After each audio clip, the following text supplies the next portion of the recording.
Torá al Instante, con el pastor Roberto Alfaro. Reflejos de la Torá, el manual de vida. La palabra es la misma ayer, hoy y por siempre. Hebreos 13:8. Torá al Instante. Es un espacio de reflexión y aprendizaje en familia, escudriñando las Escrituras de generación en generación. Acompáñanos todos los días, 7:30 de la mañana. Suscríbete a nuestro canal Radio Génesis 128 y activa la campanita. Torá al Instante.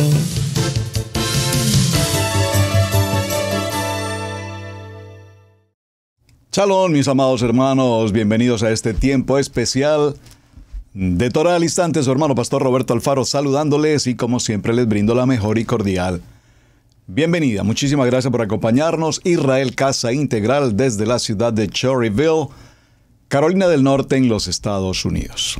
Una jornada apasionante, un tema extraordinariamente importante en la vida de la Casa de Israel, la historia teocrática, la historia monárquica. Ayer definimos esos dos conceptos tan importantes que nos acompañan hasta nuestros días.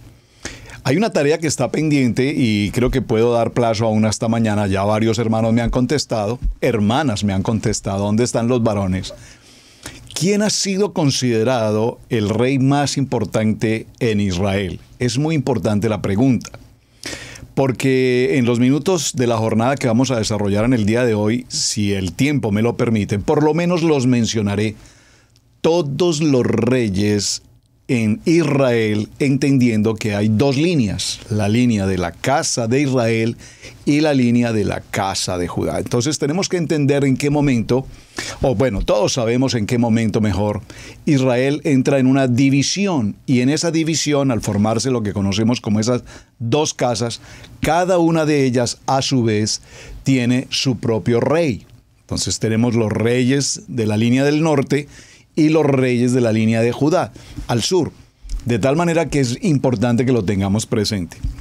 Pero también es muy importante, y creo que podría ser parte de la tarea, no sé si serlo como tarea, sí sería interesante, ¿cuántas mujeres en la línea de la casa del norte o de la casa del sur fueron reinas de Israel?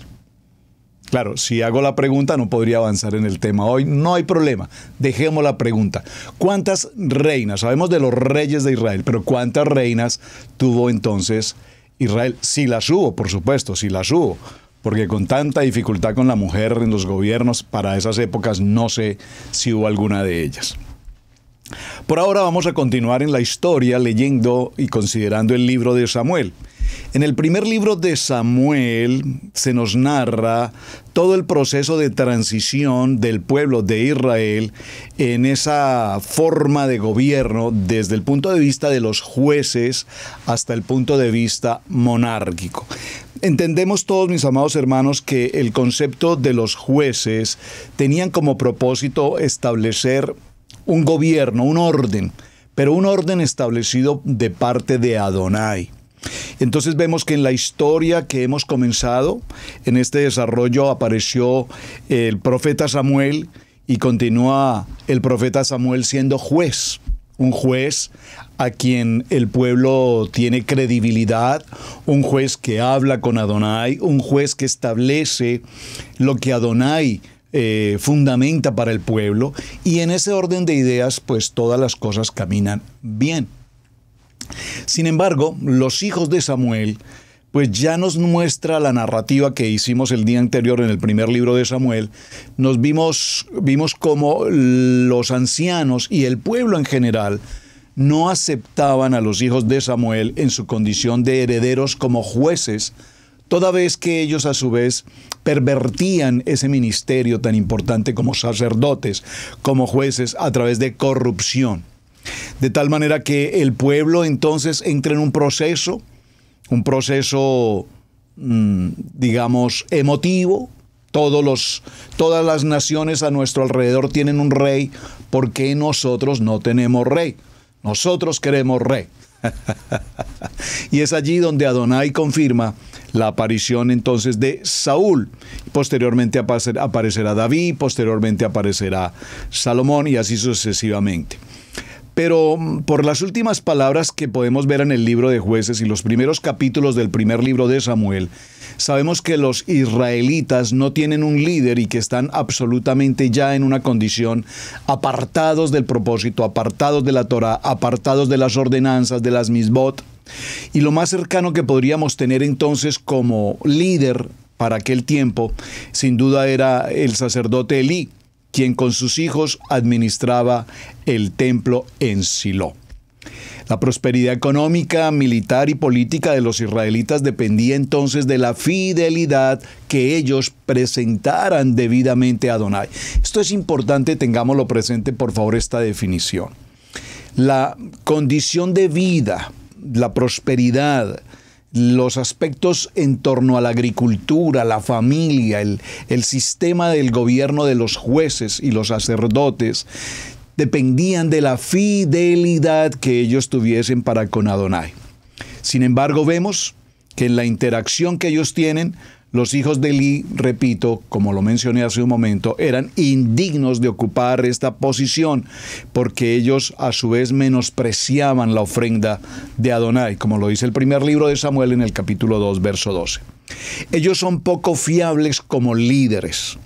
Por lo tanto, no se podría considerar que fueran adecuados para ejercer como jueces y mucho menos en su condición como sacerdotes.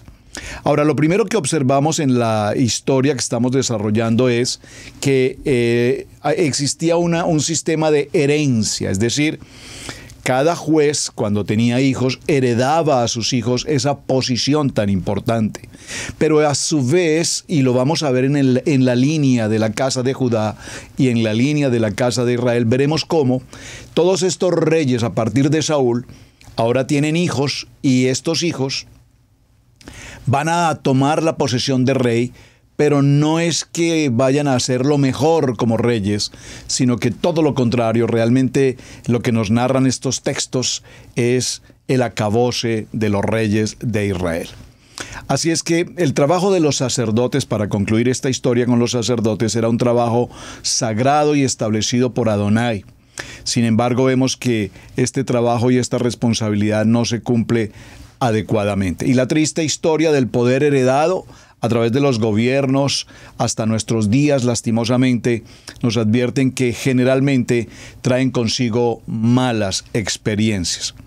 Así es que Adonai llama a Samuel a suceder a Elí, y ya conocimos toda la historia de Samuel, lo que él desarrolla, su ministerio y la importancia que él tiene ahora. Voy a hacer un recuento supremamente rápido, hermanos. Por favor, les voy a pedir de manera especial, si usted puede hacerlo, espero que pueda hacerlo, tome nota. Papel y lápiz, escríbalo por favor, papel y lápiz. En este papel y lápiz vamos a considerar los reyes de Israel. En el primer libro de Reyes, vamos a ubicarnos allí porque eventualmente miraremos algunos textos y tomaremos parte de lo que la palabra nos está enseñando. Primer libro de Reyes, vamos a tomar en el primer libro de Reyes, veamos el capítulo 12.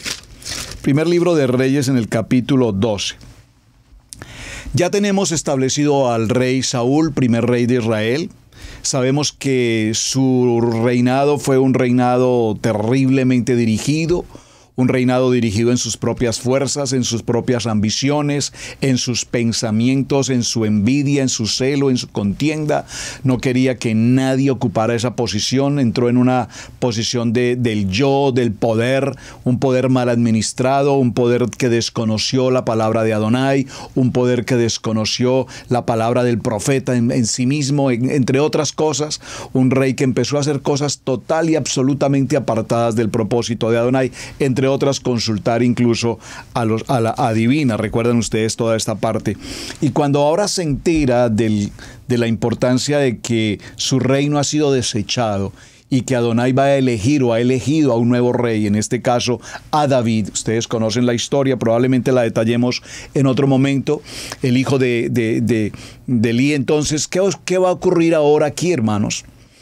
Ese celo al nombramiento de David.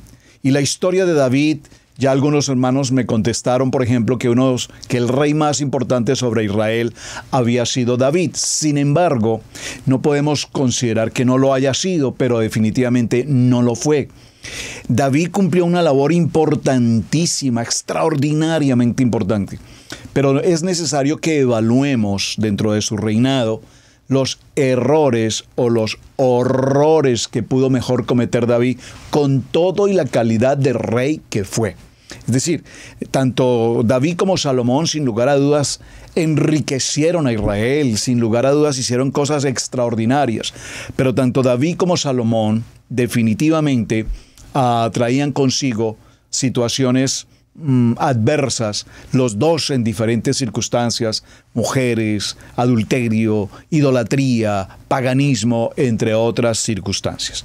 Por supuesto, hubo arrepentimiento, todos esos detalles, no sé si los vayamos a poder ver cada uno en la minucia que requieren, pero sé que buena parte de estos contenidos ustedes en su gran mayoría ya los han estudiado, los han considerado y sé que los han podido estudiar. Algunos de ellos seguramente los revisaremos. Lo importante es que durante el periodo de Salomón, Saúl, David y Salomón, se ocurre la división. Entonces vamos a tener el reino del norte, que es Israel, cuya capital es Samaria, Samaria. Y a su vez vamos a tener el reino del sur, o Judá, cuya capital será Jerusalén. Y a partir de ellos, entonces se van a ocurrir una serie de reyes. Y voy a mencionarlos, procuraré hacerlo despacio para que usted tome atenta nota. Después de Salomón en el norte, heredó Joroboam, rey Joroboam. Esto lo vemos aquí en el libro de Reyes, en el capítulo 12, verso 2. Lo voy a tomar como principio para mencionarlo. Dice la palabra: Roboam fue a Siquem, porque todo Israel había venido a Siquem para hacerle rey. Y aconteció que cuando lo oyó Joroboam, hijo de Nabat, que aún estaba en Egipto, a donde había huido de delante del rey Salomón, y habitaba en Egipto, y enviaron a llamarle, vino Joroboam y toda la congregación de Israel, y hablaron a Roboam, diciendo: tu padre agravó nuestro yugo, mas ahora disminuye tú algo de la dura servidumbre de tu padre, y del yugo pesado que puso sobre nosotros, y te serviremos. Y él les dijo: idos, y de aquí a 3 días volved a mí. Y el pueblo se fue. Entonces el rey Roboam pidió consejo de los ancianos que habían estado delante de Salomón, su padre, cuando vivía, y dijo: ¿cómo aconsejáis vosotros que responda a este pueblo? Y ellos le hablaron diciendo: si tú fueres hoy siervo de este pueblo y lo sirvieres, y respondiéndoles buenas palabras, les hablarás, ellos te servirán para siempre. Pero él dejó el consejo que los ancianos le habían dado y pidió consejo a los jóvenes. Aquí esto es una enseñanza y una predicación, de hecho, maravillosa que podríamos tomar, porque de hecho ya lo hemos hecho en algunas ocasiones aquí en Israel Casa Integral, porque ahora pide consejo de los jóvenes. Jóvenes sin experiencia, jóvenes sin palabra, jóvenes conectados a internet, jóvenes apartados de todo principio. Pide consejo a los jóvenes que se habían criado con él y estaban cerca de él, a sus amigos, a su club de amigos. Y les dijo: ¿cómo aconsejáis vosotros que respondamos a este pueblo que me ha hablado diciendo: disminuye algo del yugo que tu padre puso sobre nosotros? Entonces los jóvenes que se habían criado con él respondieron así. Dijeron: así hablarás a este pueblo que te ha hecho estas palabras. Tu padre agravó vuestro yugo, mas tú disminuyéndonos algo, así les hablarás. El menor dedo de los míos es más grueso que los lomos de mi padre. Ahora pues mi padre os cargó de pesado yugo, mas yo añadiré a vuestro yugo. Mi padre os castigó con azotes, mas yo os castigaré con escorpiones. Esto es para que solo vayamos mirando cómo un heredero de un rey, Salomón, Ahora, siendo Salomón quien era en toda su capacidad y toda su riqueza y su grandeza, ahora vemos cómo Joroboam empieza a tomar asesoría de jóvenes absolutamente inexpertos. Desconoció a los ancianos, desconoció la palabra y trae un yugo peor o aumentó el yugo sobre el pueblo. Esto estamos hablando de Joroboam en el reino del norte, y en el reino del sur tenemos a Roboam. Interesante. Vamos a hacer la línea primero de la casa de Israel. Posteriormente aparece el hijo de Joroboam, Nabat, que fue un rey pésima condición. Por favor, no lo voy a detallar, pero en el libro de Reyes, capítulo 15, verso 25 al 31, nos dice quién fue. A su vez, viene un golpe de estado y Nabat es sucedido por Baasá, otro rey pésimo en su gobierno. Luego viene su hijo, que es otro rey pésimo, peor que los anteriores, que es Elá. Reyes 16, capítulo 8. Viene otro golpe de estado, y en ese próximo golpe de estado aparece Zimri. Y este Zimri, otro pésimo líder, recibe golpe de estado de parte de Omri. Y también allí se ocurre una situación de muerte que es una cosa interesante. Y luego Omri destituye o muere Tibí y lo reemplaza a su vez. Ahora, durante este periodo es interesante nombrar que dentro del periodo de lo que es Omri, el siguiente rey fue su hijo Acab. Y después de Acab, su hijo Ocosías. Libro de Reyes 22, segundo libro de Reyes 22:51 nos habla de Ocosías. Es interesante que entre el reinado de Acab, segundo libro de Reyes 16:29, al segundo libro de Reyes 22:51, Ocosías se encuentra en ese tiempo, en ese lapso de tiempo, se encuentra nada más ni nada menos que el profeta Elías. Entonces, cuando estudiamos la vida de Elías y hace mención a estos reyes, nos daremos cuenta las penurias que el pueblo está pasando. Ahora luego viene Acab, también el hijo de Ocosías, Acab, otro rey malo, pésimo. Y este hijo de Acab, Joram, está en el periodo entre Joram y el periodo de Jehú. Entre estos dos reyes, ahora está el tiempo del profeta Eliseo. Recuerden, después de Elías viene el profeta Eliseo, y Eliseo ahora está frente a estos reyes, Joram y Jehú. Pésimos reyes en su momento, pésimos reyes en administración, en todo lo que tienen por hacer. Y cada que lo va sucediendo su hijo, ahora el hijo de Acab, Joram, repito, toma el lugar, luego su hijo lo va a tomar con un golpe de estado y lo toma Jehú, luego su hijo, el hijo de Jehú, toma el lugar y es Joacás, luego su hijo, el hijo de Joacás, toma el lugar que es Joas, todos reinos, repito, en mala condición, y Joas, su hijo, toma lugar y es el rey Joroboam II. Hay un segundo Joroboam. Luego el hijo de Joroboam II, Zacarías, toma lugar. Se produce otro golpe de estado y aparece Sulam. Y después de Sulam hay otro golpe de estado y aparece Manahem. Después de Manahem, su hijo hereda el reinado, que es el rey Pecaía. Otro golpe de estado y aparece otro rey pésimo además, Peca. Y ahí hasta este lugar nos daremos cuenta que viene la primera invasión, es decir, que viene el pueblo asirio sobre el pueblo de Israel. Allí entonces hay un golpe de estado y aparece Oseas. En el capítulo 17, verso 1 en adelante, viene la segunda invasión de Salmanasar, rey de Asiria, y la caída de Samaria. Y entonces este pueblo es llevado en cautividad para Asiria. Así está en este orden de ideas. Y muy rápido, todos los reyes que ocuparon la casa de Israel, todos en pésima, absolutamente pésima condición. Vamos ahora con la siguiente casa, la casa del sur, Judá. En Judá aparece entonces, después de Salomón, mientras estaba Joroboam al norte, al sur aparece Roboam. Roboam, su hijo, toma lugar y es allí Abías, el que toma lugar después de Joroboam, con un pésimo gobierno. Inmediatamente el hijo de Abías, que es Asa, toma un reinado, y cuando toma este reinado podríamos ver que aparece por primera vez en toda esta línea, en la casa de Judá, un rey que podríamos decir tuvo un buen sistema de gobierno. ¿Quién? El primero de todos, Asa. Asa. Después de Asa, su hijo toma lugar, y su hijo es Josafat. Josafat, extraordinario, hace una muy buena labor. Y Josafat va a ocupar un bastante periodo. Recuerden que Josafat, cuando es rey en el sur, en el norte era rey Acab, pésimo rey, mientras que Josafat era un buen rey. Estamos hablando del periodo en que estaba el profeta Elías. Luego tenemos, en el norte tenemos a Ocosías, y Josafat continúa siendo rey. ¿Hasta qué tiempo? Hasta el tiempo en que su hijo toma el lugar. Josafat continúa, arriba está Acab, abajo aparece Josafat, al sur.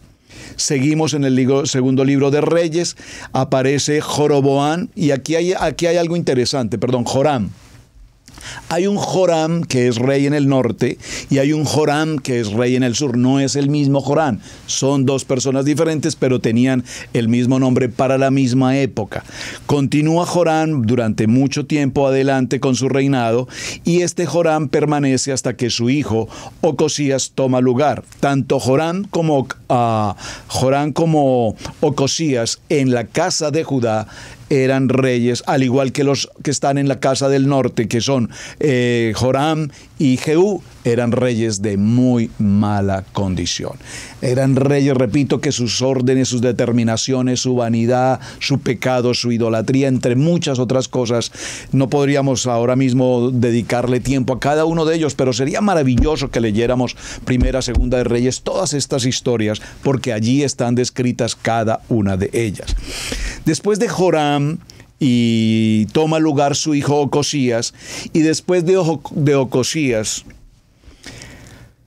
segundo libro de Reyes. A ver, permítanme un segundo, si puedo hacer una pausa aquí en este momento.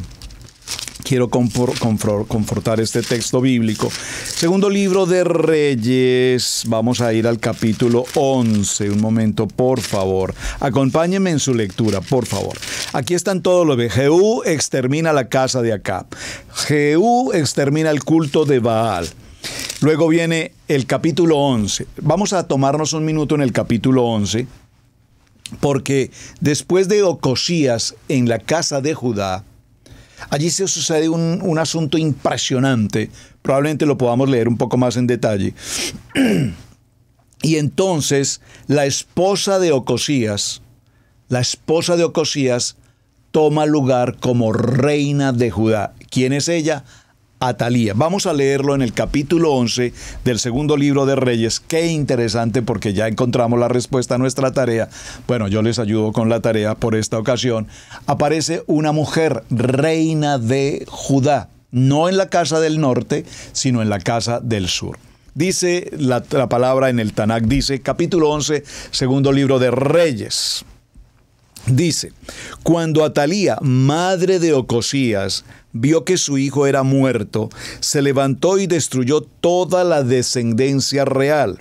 ¡Ah, qué belleza! Pero Josaba, hija del rey Joram, hermana de Ocosías, tomó a Joas, hijo de Ocosías, y lo sacó furtivamente de entre los hijos del rey, a quienes estaban matando, y lo ocultó de Atalía, a él y a su ama, en la cámara de dormir, y en esta forma no lo mataron. Y estuvo con ella escondido en la casa de Adonai 6 años. Y Atalía fue reina sobre Judá, sobre Israel. Mas el 7º año envió Joiada, y tomó jefes de centenas de capitanes y gente de la guardia, y los metió consigo en la casa de Adonai, e hizo con ellos alianza, juramentándolos en la casa de Adonai, y los mostró el hijo del rey. Y les mostró el hijo del rey. Y les mandó diciendo, esto es lo que habéis de hacer.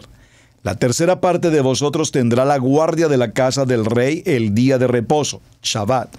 Otra tercera parte estará a la puerta de Shur, y la otra tercera parte a la puerta del póstigo de la guardia. Así guardaréis la casa para que no sea allanada. Mas las 2 partes de vosotros que salen del día de reposo tendréis la guardia de la casa de Adonai junto al rey, es decir, en el Shabbat, y estaréis alrededor del rey por todos lados, teniendo cada uno sus armas en las manos, y cualquiera que entrare en las filas sea muerto, y estaréis con el rey cuando salga y cuando entre. Los jefes de centenas pues hicieron todo como el sacerdote Joiada les mandó, y tomó cada uno a los suyos, esto es, los que entraban el día de reposo, y los que salían del día de reposo vinieron al sacerdote. Y el sacerdote dio a los jefes de centenas las lanzas y los escudos que habían sido del rey David, que estaban en la casa de Adonai. Bueno, esta historia es muy interesante. Voy a continuar con la línea y luego retomaremos un poquito la parte relacionada con Atalía, porque aquí hay una historia que es interesantísima y creo que no le hemos prestado mucha atención a ese detalle. Entonces, después de Atalía en la historia, hereda un hijo suyo, que repito, que es hijo de Ocosías, y aparece entonces en escena Joás. Este Joás es interesantísimo, porque Joás, definitivamente, reinado de Joás de Judá. En el 7º año de Jehú comenzó a reinar Joás, y reinó 40 años en Jerusalén. El nombre de su madre fue Sibia de Berseba, y Joás hizo lo recto ante los ojos de Adonai todo el tiempo que dirigió el sacerdote Joiada. Con todo esto, los lugares altos no se quitaron, porque el pueblo aún sacrificaba y quemaba incienso en los lugares altos. Y Joás dijo a los sacerdotes: todo el dinero consagrado que suele traer la casa de Adonai, el dinero del rescate de cada persona según está estipulado, y todo el dinero que cada uno de su propia voluntad trae a la casa de Adonai, recíbanlo los sacerdotes, cada uno de sus familias, y reparen los portillos del templo donde quiera que se hallen las grietas. Bueno, entonces vemos que este Joás es considerado uno de esos buenos reyes. Ya hemos mencionado 2, este es el segundo Joás, que se sabe, según los textos que estamos leyendo en el libro de Segunda de Reyes, que fue un hombre bueno en el sentido de que empezó a limpiar, a cuidar, a proteger sobre el paganismo y la idolatría, entre muchas cosas que sus antepasados habían realizado.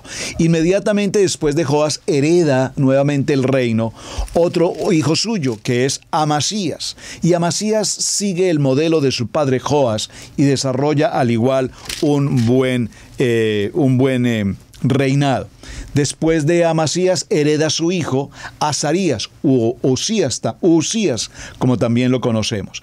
Después de Usías hereda su hijo Jotam, que también ellos venían siendo buenos reyes, haciendo buenas labores, instaurando la palabra, conservando los principios y el fundamento. Pero después de Jotam viene uno de sus hijos, que es Acaz, y este Acaz vuelve a convertir el reino en un caos impresionante, en un caos total. Y de Acaz aparece en la escena alguien muy interesante. Vamos al libro de Segunda de Reyes, donde quiero llegar, porque definitivamente aquí estaba la respuesta a la tarea que ustedes me han enviado. Espero que todos hayan acertado en la tarea. No he podido revisar todos los envíos que ustedes me hicieron. Algunos me enviaron textos un poco extensos, no los he podido leer todos, pero asumo que están haciendo la tarea. No es para que yo califique, no es para que yo verifique quién lo hace, quién no lo hace. Es porque todos estamos aprendiendo. Y si no tenemos la disciplina de buscar, de escudriñar, de hacer la tarea, probablemente nos quedaremos en el camino. Entonces tenemos, después de Jotam, que fue un muy buen rey en la casa de Judá, al sur, viene su hijo Acaz. En el libro de Segunda de Reyes 16:1, en el año 17 de Peca, hijo de Ramalías, comenzó a reinar Acaz, hijo de Jotam, rey de Judá. Hasta ahí va nuestra información, ¿verdad? Cuando comenzó a reinar Acaz era de 20 años y reinó en Jerusalén 16 años. Y no hizo lo recto ante los ojos de Adonai, su Elohim, como David, su padre. Antes anduvo en el camino de los reyes de Israel y aún hizo pasar por fuego a su hijo, según las prácticas abominables de las naciones de Adonai, que Adonai echó de delante de los hijos de Israel. Asimismo sacrificó y quemó incienso en los lugares altos y sobre los collados y debajo de todo árbol frondoso. Esto, bueno, aquí viene toda la historia de Acaz, no la voy a leer toda porque es extensa, pero para concluir que era un rey malo. Pero inmediatamente después de Acaz, su hijo Ezequías, vamos al capítulo 18, su hijo Ezequías aparece como el nuevo rey de Judá. Y en el capítulo 18, verso 1, y aquí creo que vamos a tener que leer un poquito, hermanos, porque definitivamente aquí hay una historia apasionante. Es más, este capítulo fue el capítulo que me motivó a traer este tema de semana. Apasionante, porque es que la historia de estos reyes, si ustedes se toman un tiempo, amados hermanos, de leer primer libro de Reyes y segundo libro de Reyes, con detenimiento, mirando las fechas puntualmente, hijo de quién, hijo de cómo, cuándo llegó, cuándo fue rey, qué fue lo que hizo, cómo fue lo que hizo, por qué fue desagradable ante los ojos de Adonai, en qué falló. Entonces vamos a mirar todos estos reyes en que fallaron. Repito, Saúl falló, David falló, Salomón falló, y todos los que estamos viendo aquí, a excepción de 2 o 3 que mencionamos, han tenido un buen gobierno ante los ojos de Adonai. Pero voy a resaltar puntualmente, y es mi tema de semana, aquí a Ezequías. En el tercer año de Oseas, hijo de Ela, rey de Israel, comenzó a reinar Ezequías, hijo de Acaz, rey de Judá. Recuerden que Acaz era nuestro último rey y Acaz no fue nada para nada. Bueno, ya mencionamos algo, el por qué. Cuando comenzó a reinar era de 25 años. Es interesante que estos reyes, en su mayoría, heredaron siendo muy jóvenes, algunos incluso niños. Impresionante. Cuando comenzó a reinar era de 25 años y reinó en Jerusalén 29 años. El nombre de su padre fue Abid, hijo de Zacarías. Hizo lo recto ante los ojos de Adonai conforme a todas las cosas que había hecho David su padre. Verso 4. Él quitó los lugares altos y quebró las imágenes y cortó los símbolos de acera e hizo pedazos la serpiente de bronce que había hecho Moshe, porque hasta entonces le quemaban incienso los hijos de Israel y la llamó Neustán. Eso es algo así como cosa de bronce. En Adonai, Elohim, el de Israel, puso su esperanza. Por favor, perdóneme que yo resalte porque quiero resaltar aquí. Espero que usted esté haciendo lo mismo en esta lectura que estamos desarrollando. Verso 5 en el capítulo 18 dice la palabra que en Adonai Ezequías puso toda su esperanza. Por favor, subraye este texto. Porque esta palabra no es solamente ver la historia de los reyes, es importante que ministre a nuestros corazones la importancia de que nuestra esperanza esté puesta en Adonai. ¿Dónde está puesta tu esperanza hoy, mi querido hermano, mi querida hermana? ¿Hay algún problema en tu vida, en tu salud, en tu economía, en tu familia, en tu matrimonio, en tu trabajo, en tu profesión? ¿En qué aspecto de tu vida hoy hay un vacío, un dolor, una adversidad? Algo que el enemigo está siempre al acecho, tratando de dañarnos el tiempo, el shalom. Por eso cuando terminamos nuestra celebración de Shabbat, en el Havdalah, después del cierre del Havdalah, viene un momento maravilloso y es la oración sacerdotal. Chivarejeja Adonai beyismereja. Ya usted sabe. Y esa oración poderosa la hacemos no como un ritual religioso, hermanos.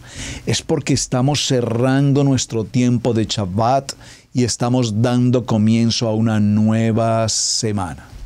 Una nueva semana. Y cuando esa nueva semana comienza, Shabbat Tov, ahora esa nueva semana viene guardada, protegida, bañada en oración a nuestro Padre, con la bendición sacerdotal, para que en nuestro entrar y en nuestro salir, en nuestra salud, en nuestro diario vivir, podamos tener el gozo, la paz, el shalom que solamente Adonai nos puede entregar. Entonces, mis amados hermanos, vemos que la esperanza de este rey, un joven de 25 años, rey de Judá, la esperanza de este joven ya nos da la primera palabra de esperanza y de vida, es que toda su esperanza estaba puesta en Hashem. Baruch Hashem. Ni después ni antes, por favor, aquí está la respuesta a la tarea. Ni después ni antes de Ezequías hubo otro rey como él entre todos los reyes de Judá. Por favor, aquí está la respuesta a la tarea. Espero que ustedes me hayan enviado la respuesta con la cita bíblica. Segundo libro de Reyes, capítulo 18, verso 5. Dice: de toda la lista que hemos hecho, tanto del norte como del sur, cada uno heredando, otros por golpe de estado, otros por toma a la fuerza, etc. A excepción de 2 o 3 que hicieron lo recto delante de Adonai, de resto todos los demás reyes, tanto del norte como del sur, fueron un caos total. Gobiernos de reyes despiadados, de reyes involucrados en corrupción, en idolatría, en todo tipo de vergüenza y de pecado. Es impresionante. Cuando nosotros leemos esta historia nos preguntamos, ¿y cómo puede ser posible que Israel, la casa de Israel, haya perdido el norte, la dirección de Hashem? ¿Cómo es que nuestro amado Adonai ha tenido la misericordia con este pueblo de dura cerviz hasta nuestros días, hermanos? Hasta nuestros días.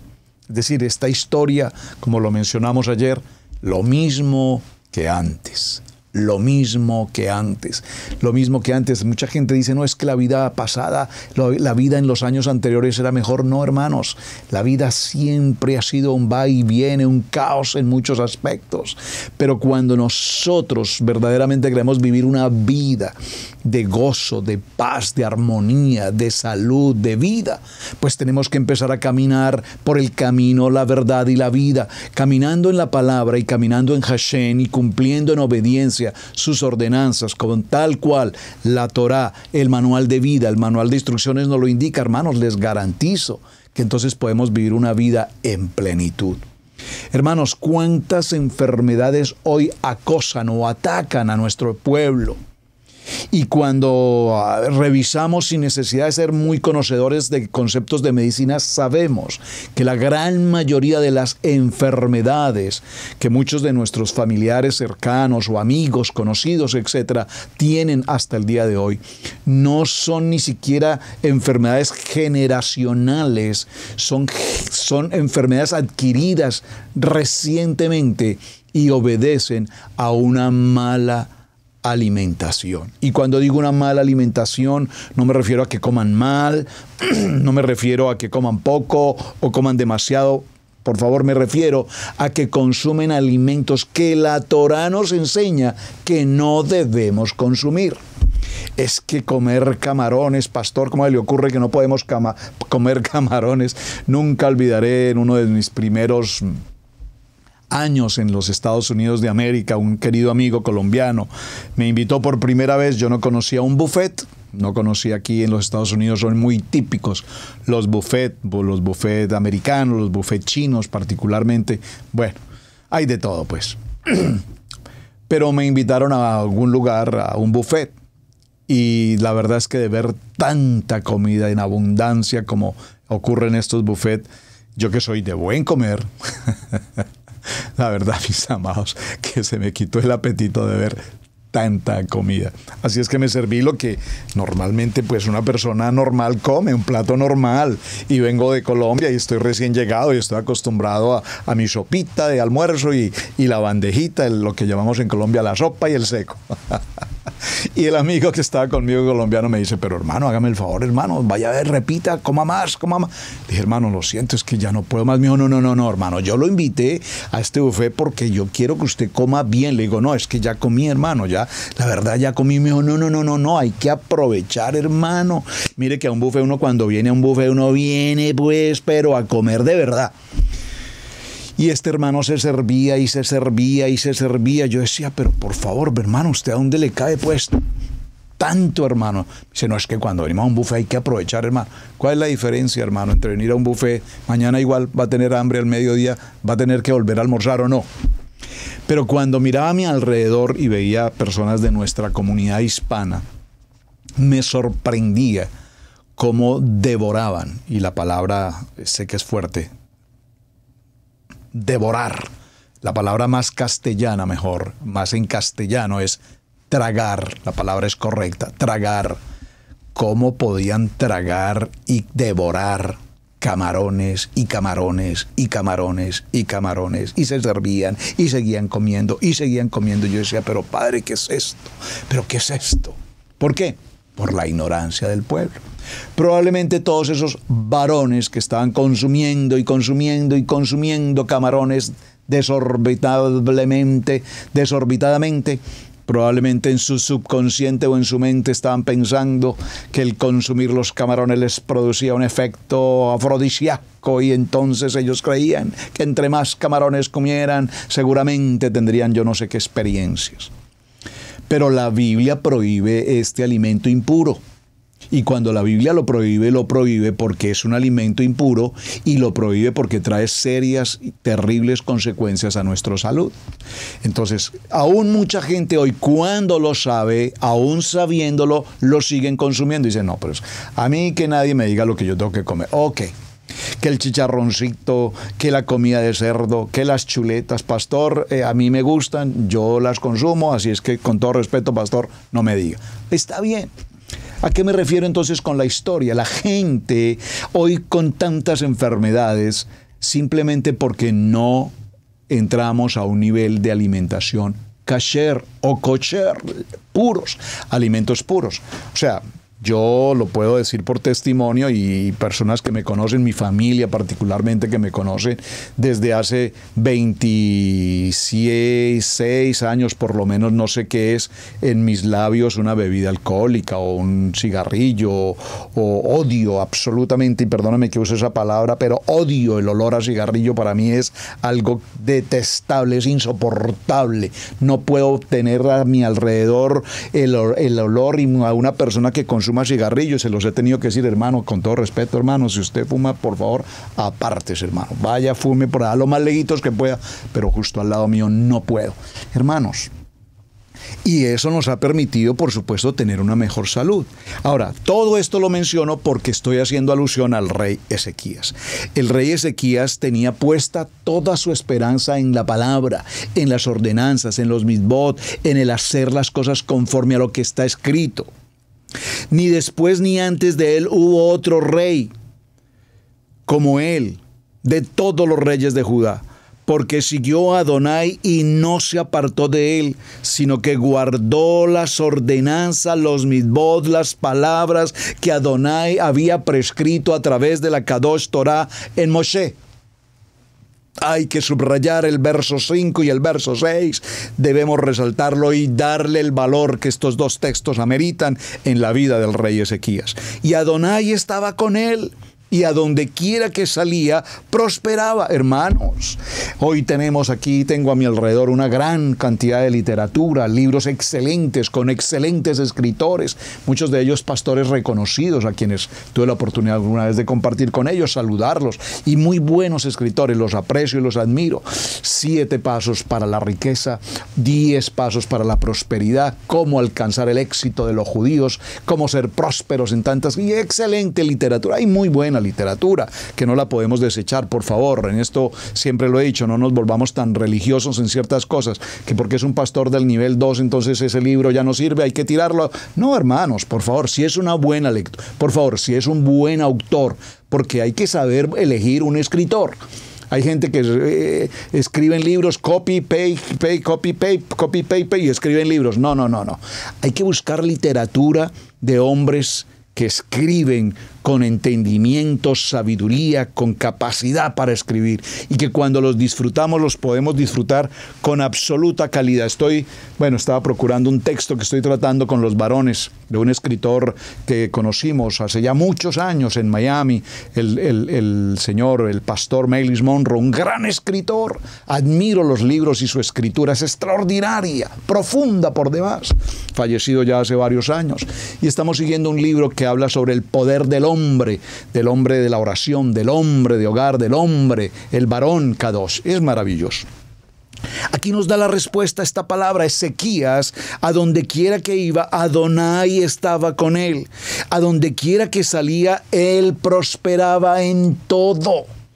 ¿Por qué prosperaba en todo? Hermanos, ¿cuántos de nosotros buscamos día tras día, momento tras momento, la manera de prosperar? Yo veo a tantas gentes diariamente batallar y batallar y batallar y batallar y buscar el contrato y buscar otro negocio y buscar... Está bien, hermanos, es parte de un proceso comercial, es parte de un proceso laboral, es parte de la vida.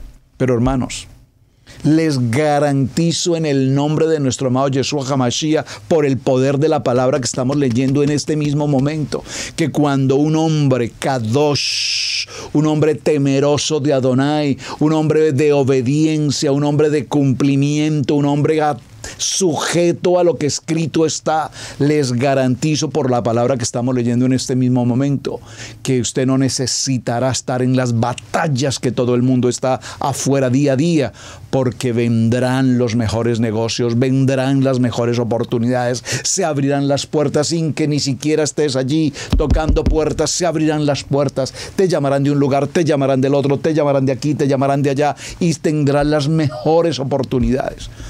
Pero es que, hermano, nosotros batallamos contra nosotros mismos, nosotros batallamos contra el sistema, nosotros batallamos contra el mundo, y contra el mundo la única forma de derrotar al mundo sin vivir y participar del mundo es caminar como caminó Ezequías, en obediencia. Caminó con una esperanza puesta en Hashem, y cuando caminamos con una esperanza puesta en Hashem, hermanos, todas las puertas se abren.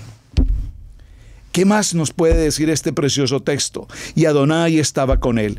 Dice entonces la palabra, él se rebeló contra el rey de Asiria y no le sirvió. Hirió también a los filisteos hasta Gaza y sus fronteras, desde las torres de las atalayas hasta la ciudad fortificada.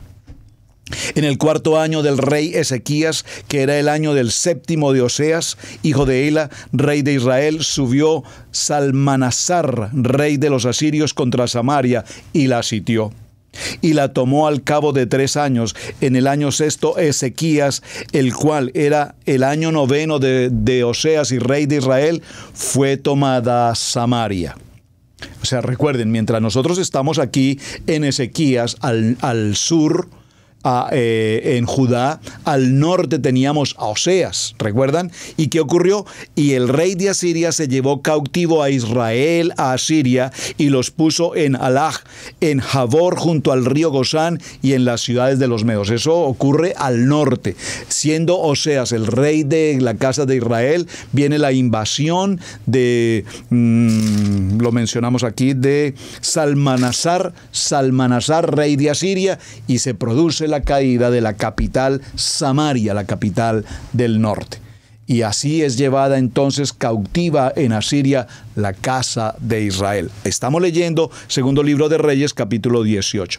Y por cuanto no habían atendido a la voz de Adonai su Elohim, sino que habían quebrantado su pacto y todas las cosas que Moshe, siervo de Adonai, había ordenado, no las habían escuchado ni puesto por obra. Es decir, que todos estos reyes anteriores que mencionamos, Joseas,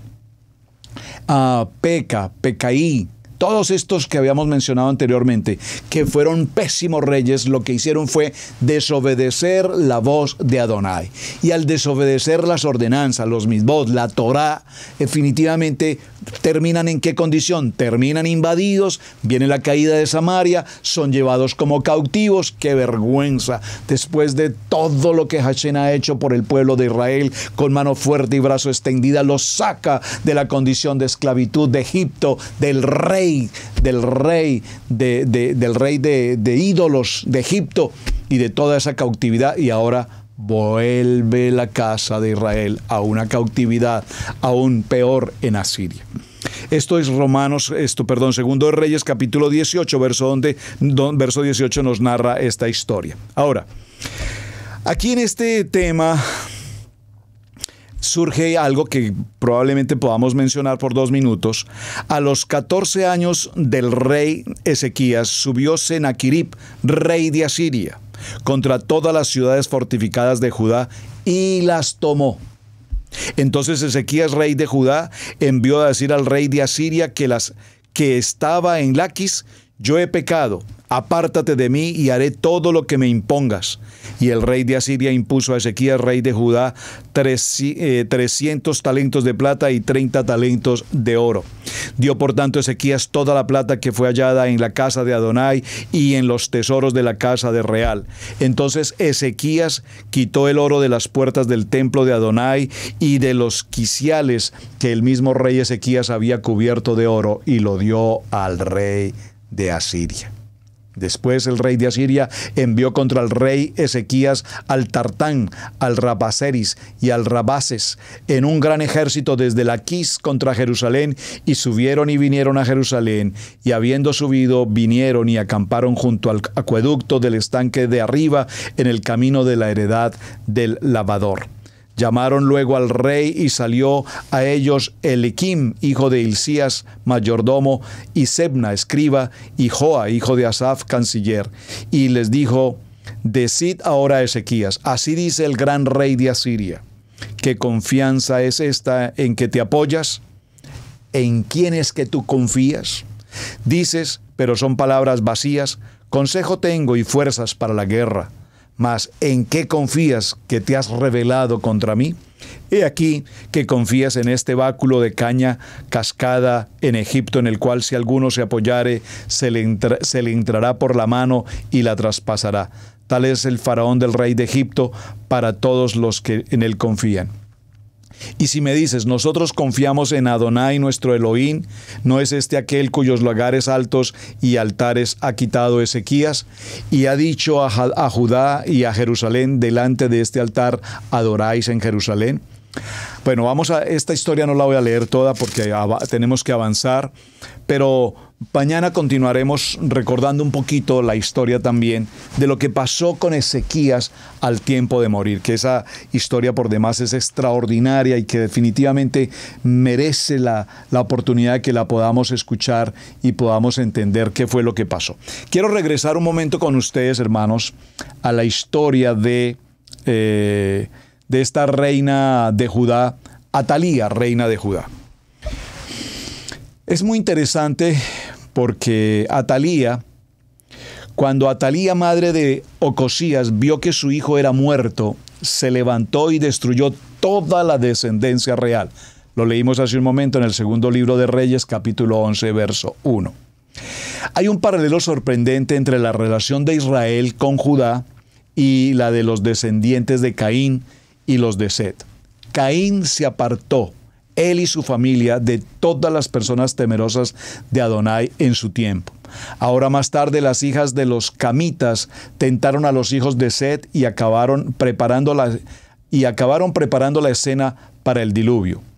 La licenciosa mujer de que está preparando esta situación en la situación de Judá es Atalía, la hija de Acab y de Jezabel. Nada más ni nada menos, teníamos que nombrarla porque la historia es interesantísima. Era la verdadera personificación de toda la maldad de sus padres, Acab y Jezabel. Recordemos Jezabel que hizo contra los profetas, ¿verdad? Jezabel había traído el veneno de Sidón y lo había inyectado en las venas de Israel. Y ahora Atalía iba atravesando las venas de Jerusalén.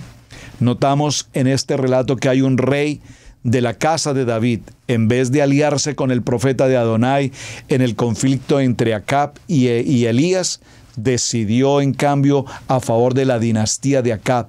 Incluso permitió a Joram, príncipe heredero, que se casara con la hija de Jezabel. Si Jerusalén se hubiera ya apartado mucho del servicio de Adonai, la llegada de Atalía y sus sacerdotes de Baal habría incitado una reacción violenta contra el pueblo de Jerusalén, pero no ocurrió tal cosa. Al contrario, Atalía pasó a regir a Israel en el momento en que fue hecha reina. En bastantes aspectos, Atalía se parece a su propia madre, Jezabel. Y lo que hizo Atalía en Jerusalén es similar a lo que había hecho Jezabel en Jezreel, en Samaria. Aparecieron en Jerusalén templos a Baal por todas partes.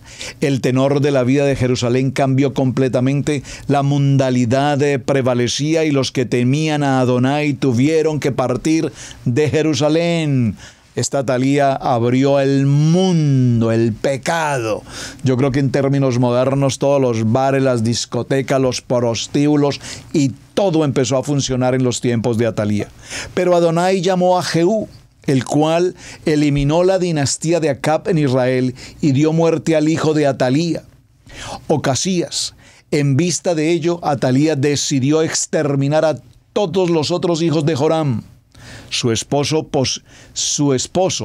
posibles herederos del trono, y se puso ella misma al frente. Es decir, que aquí ella no fue nombrada reina. Ella eliminó toda la línea generacional de herencia respecto del rey, de tal manera que cuando ella elimina todo este proceso, entonces ahora ella se proclama como reina de Judá. Milagrosamente se salvó un hijo de Ocosías, Joas, que fue escondido en la casa de Josafat, una hija del rey Joram, mujer del sacerdote Joyada. Esta mujer era hermana de Ocosías. Atalía reinó 6 años. Después de este tiempo, Joyada proclamó rey a Joas.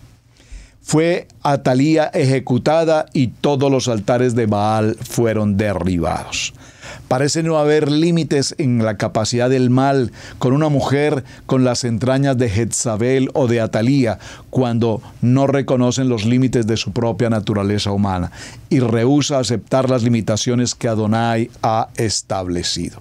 Pues vean, mis amados hermanos, quise traer este pequeño punto a colación porque definitivamente cuando nosotros, como dice la pastora Pili en sus enseñanzas, cuando no conocemos nuestra historia, estamos sujetos a repetirla.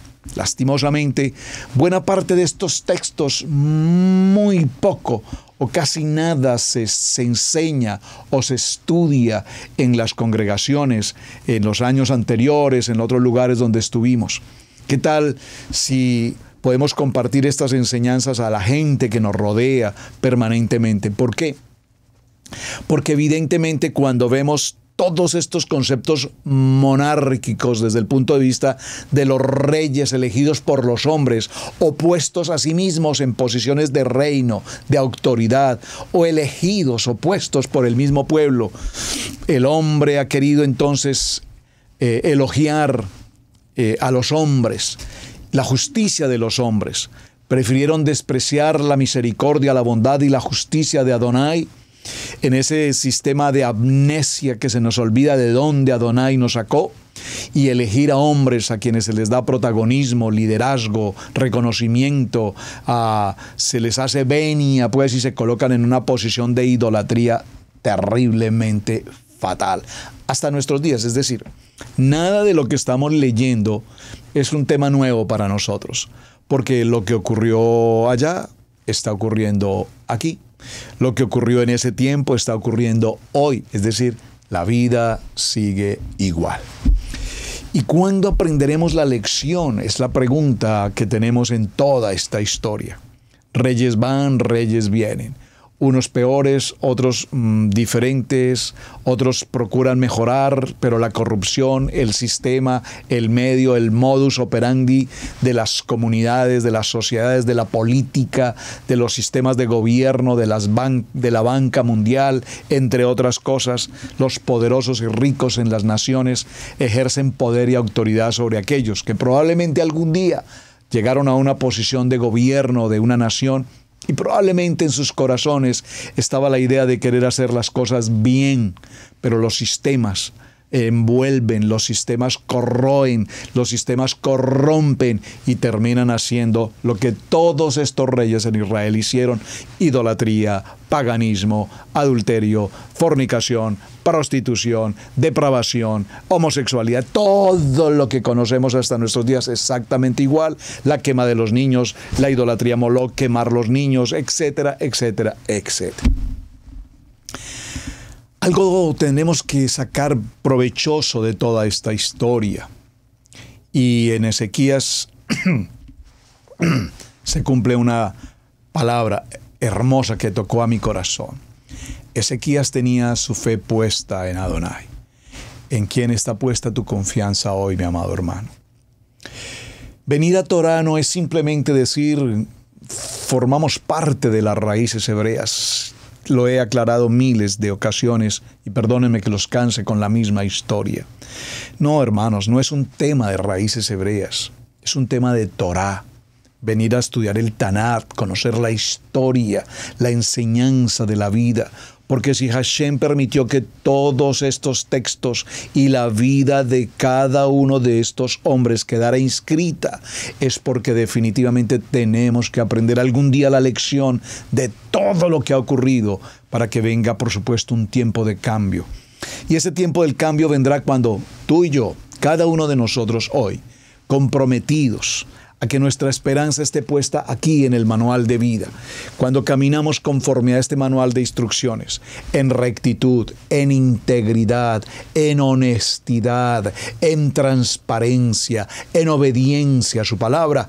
Entonces, cuando caminemos con la mente de Yeshua, con la mente de Yeshua, con la mente de Yeshua, cuando dejemos de hablar lo que no tenemos que hablar, cuando dejemos de mirar lo que no tenemos que mirar, cuando nuestro corazón se selle de estar pendiente del celo, la envidia, la contienda, el pleito, la mentira, el engaño, y nuestra mente esté en la mente de Yeshua y caminemos en la transparencia, entonces podremos decir, ahora en Torah estamos en otro nivel. Y es el propósito por el cual estamos desarrollando estas enseñanzas todos los días, para que hoy vayamos, como dice un dicho popular, a la cama no iremos, a la cama no irás sin que aprendas algo más. Mis amados, muchísimas gracias, el tiempo se nos agotó. Su hermano Pastor Roberto Alfaro les saludo. Muchísimas gracias por acompañarme en este tiempo. Lean estas historias. Por favor, vuélvanlas a leer si no las han leído. Den comienzo, prepárenlas, porque mucho tenemos por aprender. Nos vemos el día de mañana. Continuaremos con el tema. Muchísimas gracias por compartir el mensaje. Gracias por apoyar este tiempo y este programa. Para todos, un abrazo especial. Shalom, muy buen día. Boker Tov.